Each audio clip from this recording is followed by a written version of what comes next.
भारत का एक करीबी दोस्त और हाल ही में भारत से रक्षा साझेदारी बढ़ाने वाला आर्मेनिया अब और भी ज्यादा मुसीबत में पड़ता हुआ दिख रहा है, क्योंकि अजरबैजान भारत के चित परिचित दुश्मन तुर्की के साथ भीषण युद्ध में कूदने के मूड में है। क्योंकि अजरबैजान और तुर्की एक दूसरे के साथ मिलकर दुनिया को अपने दम दिखाने पर उतारू हैं। ये तस्वीरें सामने आई हैं अजरबैजान से, जहां अजरबैजान और तुर्की एक साथ मिलकर बाकू और तमाम नागोर्नो कराबाख के इलाके में भीषण युद्धाभ्यास कर रहे हैं। 3000 से अधिक सैनिक इस युद्धाभ्यास में कूदे हुए हैं और ये ड्रिल पूरे अजरबैजान के अलग अलग इलाकों में हो रही है।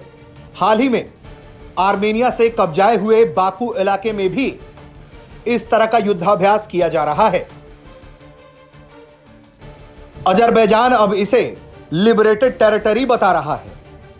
जो काराबाख का इलाका था, ये वो इलाका था जिसे आर्मेनिया ने अपने पास शामिल कर लिया था, लेकिन हाल ही के जंग में अजरबैजान ने आर्मेनिया को हराते हुए नागोर्नो कराबाख के इलाके से बाकू को वापस से छीन लिया। दरअसल नागोर्नो कराबाख की कहानी बहुत पुरानी है। नागोर्नो कराबाख को आर्मेनिया के लोग आर्टसख के नाम से भी जानते हैं। ये अजरबैजान के अंदर काराबाख पर्वत श्रृंखला के दक्षिणी शोर का एक पहाड़ी क्षेत्र है। इसे अंतर्राष्ट्रीय स्तर पर अजरबैजान के हिस्से के रूप में ही मान्यता प्राप्त है, लेकिन 1,20,000 से अधिक मुख्य निवासी आर्मेनियाई जाति के हैं। उनकी अपनी सरकार आर्मेनिया के करीब है, लेकिन आधिकारिक तौर पर आर्मेनिया या किसी अन्य देश की ओर से उसे मान्यता प्राप्त नहीं है। आर्मेनिया जो ईसाई क्षेत्र है, इस क्षेत्र में ईसा से कई शताब्दियों पहले की लंबी उपस्थिति का दावा करता रहा है। वहीं अजरबैजान, जिसके निवासी ज्यादातर तुर्क मुस्लिम हैं, इस क्षेत्र के साथ गहरे ऐतिहासिक संबंधों का दावा करते हैं। ऐसे में एक लंबे वक्त से दोनों ही देशों में यह संघर्ष रहा है। आज जिस आर्मेनिया को अजरबैजान ने हराया है, उसे वो कभी हार भी चुका था। नागोर्नो कराबाख के लोगों ने 1980 के दशक में आर्मेनिया में शामिल होने के लिए वोट किया।